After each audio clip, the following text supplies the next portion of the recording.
할렐루야, 주님께서 부활하셨습니다. 부활의 소망과 기쁨이 예배를 드리는 우리 모두에게 충만하시기를 주님의 이름으로 축복합니다. 2022년 사순절 기간에 저희들은 주제를 가지고 이렇게 말씀을 나누는데요. 그동안의 주제를 보니까 회개, 자유, 용서, 치유, 믿음, 지난주에는 고난에 대해서 말씀을 나누었습니다. 그리고 오늘은 부활입니다. 지금까지 저희들이 나누었던 이 주제들은 어떻게 보면 모두가 다 오늘 부활에 초점을 맞추고 있습니다. 그러니까 부활이 모든 복음의 핵심인 것입니다. 초대교회 성도들에게 가장 중요한 신앙 고백이 바로 이것이에요. 예수님께서 십자가에 죽으시고 3일 만에 부활하셨습니다. 예수님의 죽음, 예수님의 부활, 이 두 가지였어요. 그런데 이 두 가지는 서로 떨어진 것이 아니고 언제나 함께 다녔습니다. 예수님께서 우리 죄를 위해서 십자가에 돌아가셨다. 이것만으로는 충분하지가 않아요. 예수님께서 우리 죄를 위해서 무덤에서 다시 살아나셨다. 이것까지 포함되어야 참된 구원이 완성되는 것입니다. 왜 이렇게 우리 신앙에서 주님의 부활이 중요할까요? 왜 이렇게 부활절이 중요할까요? 여행 가기 위해서? 우리 인간의 죽음의 문제를 해결해 주셨다는 것입니다. 인간에게 가장 무섭고 두려운 이 죽음의 문제를 주님께서 해결했기 때문입니다. 뉴욕에 살던 한 코미디언이 죽기 전에 이런 유언을 남겼습니다. 내가 죽으면은 내 시체를 해부용 실험 대상으로 기증하겠소. 특별히 하버드 대학에 보내주시길 바라오. 이것이 내 부모님의 소원을 풀어드릴 수 있는 유일한 방법이기 때문이요. 내 부모님의 평생 소원은 내가 하버드 대학 가는 것인데 내가 하버드에 들어갈 수 있는 방법은 이 길밖에 없어. 웃어야 되는데 해부용 실험장이라 되었어도 명문대학에 입학하겠다 하는 이 코미디언다운 위트로 죽음을 대했지만은 숨가쁜 몰아쉬면서 마지막에 죽음은 역시 고통스럽다. 이 마지막 말을 남기고 세상을 떠났습니다. 죽음은 웃을 수 없는 사건입니다. 그냥 넘어갈 수 있는 일이 아닙니다. 힘든 일이고 고통스러운 일입니다. 사랑하는 사람을 떠나보내는 것도 자신이 죽음을 맞이하는 것도 어려운 일입니다. 죽음은 우리의 삶의 모든 것을 빼앗아가 버립니다. 우리가 인생에서 최후로 싸워야 할 실존적인 대상이 바로 이 죽음입니다. 그러나 예수 그리스도 안에 있는 사람은 이 문제를 해결받았습니다. 예수님이 다시 살아나셨다고 하는 것으로 이 죽음의 문제가 모두 해결되었다는 것입니다. 주님의 부활은 생명을 구원하시기 위해서 오신 주님의 마지막 자기 표현입니다. 그래서 주님을 믿는 사람은 영원한 생명을 얻게 되었습니다. 주님께서 부활의 첫 열매가 되었기 때문입니다. 첫 열매라고 하는 것은 첫 수확을 의미합니다. 첫 수확은 언제나 전체의 수확을 대신하는 것으로 성경은 말하고 있습니다. 다시 말하면은 첫 열매가 모든 열매까지 대표하는 것입니다.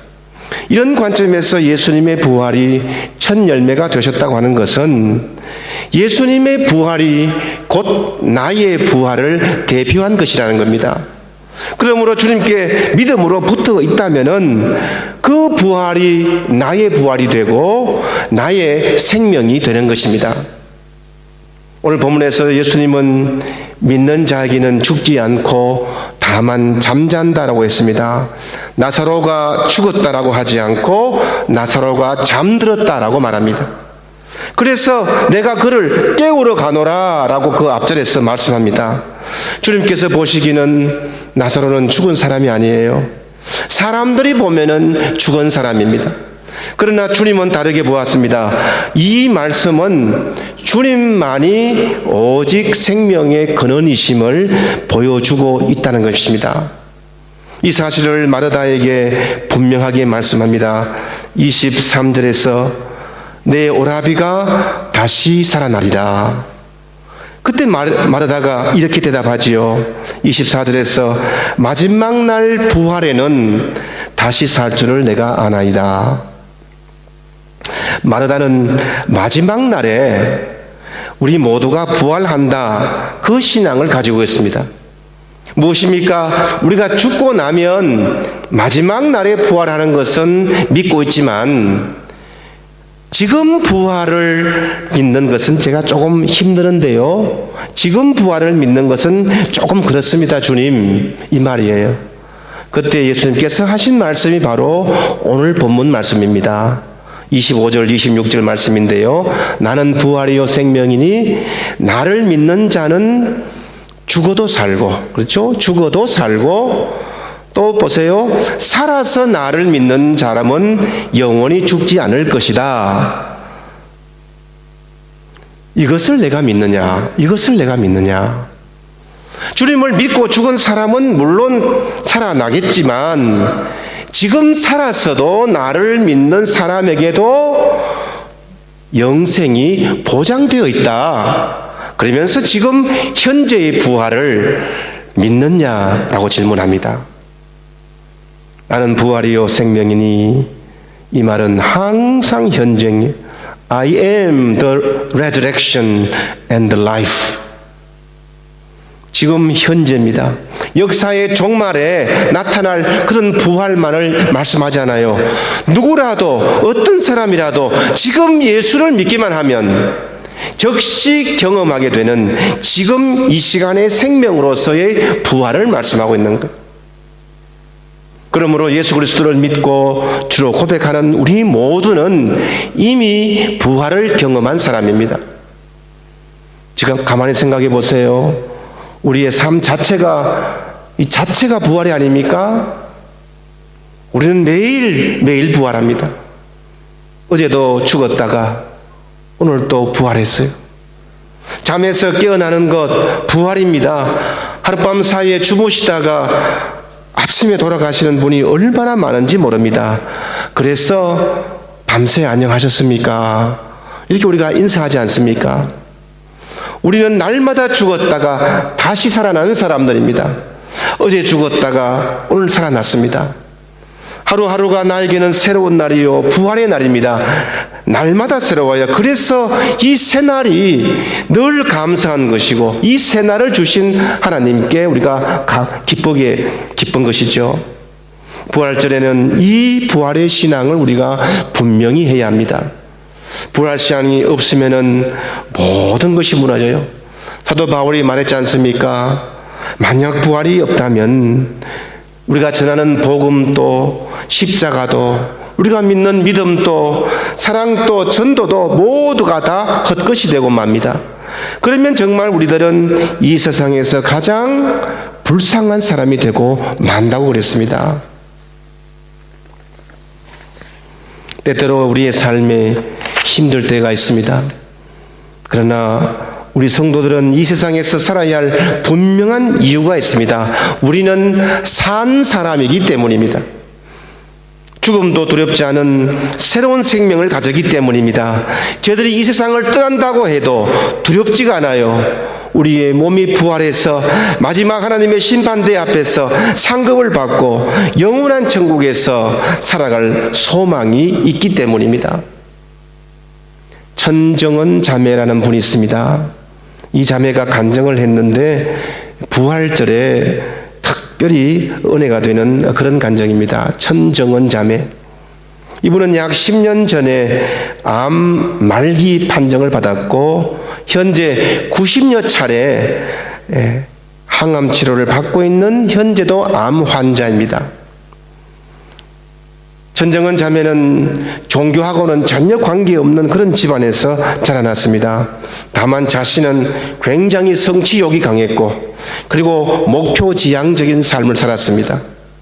그래서 쫓기듯이 20대를 보내고 30대를 보내는 그 마지막 39살에 암 선고를 받았습니다.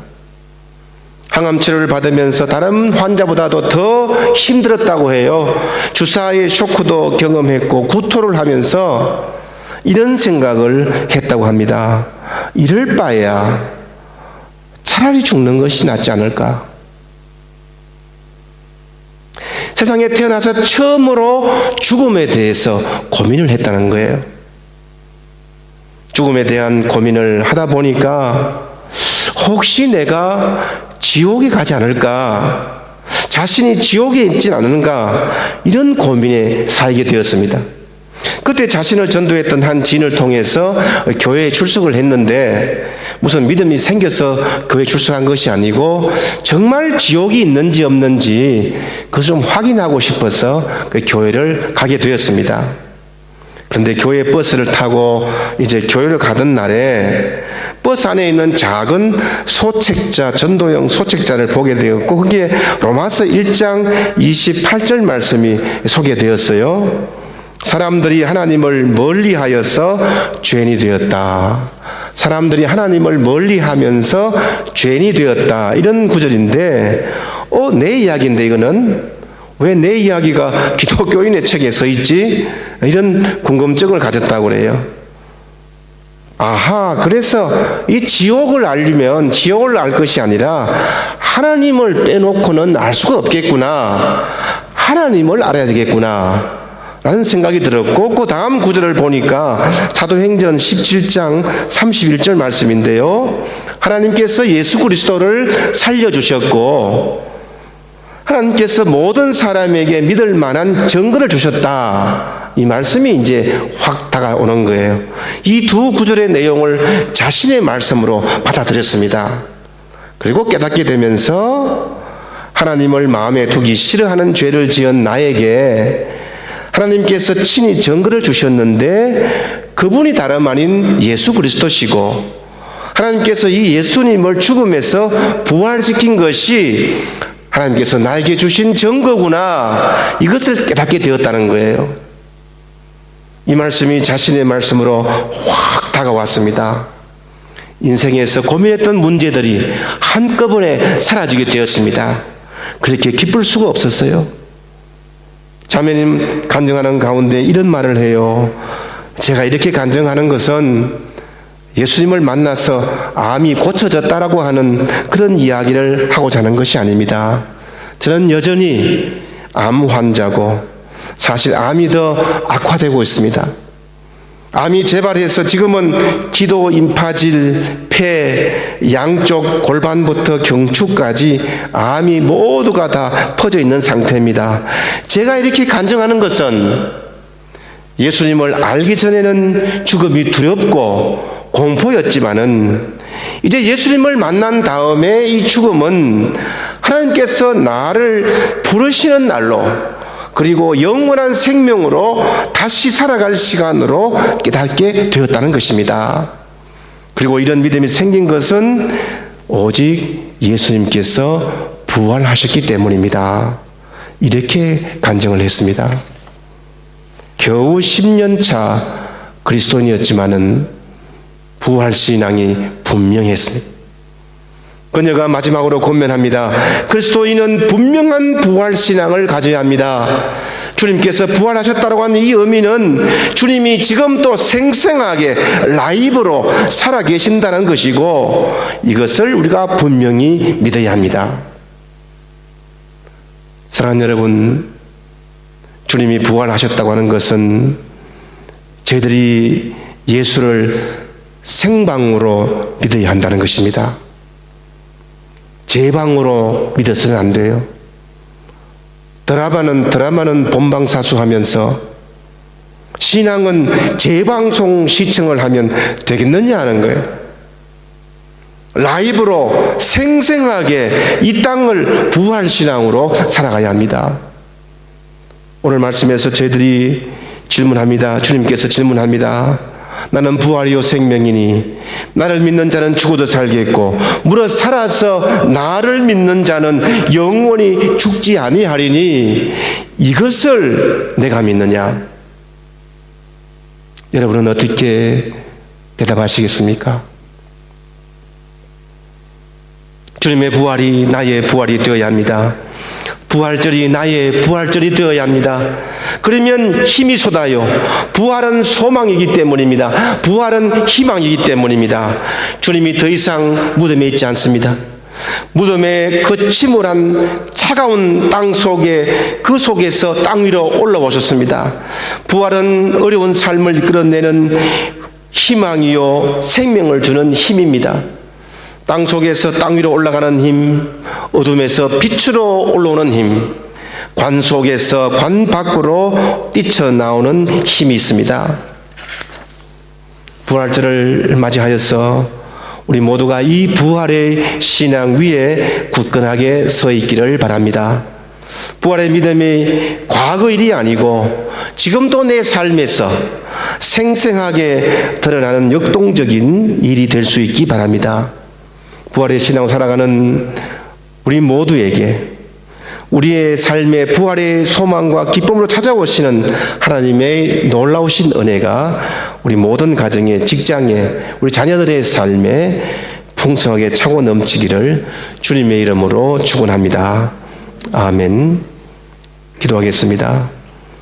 사랑이 많으신 하나님 아버지, 이 부활절 아침에 저희들이 찬양하며 예배드리며 주님께 경배를 드립니다. 하지만 더욱더 굳건한 이 부활의 신앙을 가질 수 있도록 성령께서 역사해 주시고 이 사순절의 마지막에 절정과 같은 이 부활의 신앙을 통해 이 땅에서 믿음으로 살아가게 하시고 모든 어려움과 역경을 희망 안에서 살아가는 게 부족함이 없는 우리 모두로 삼아 주시옵소서. 예수님의 이름으로 기도드리옵나이다. 아멘.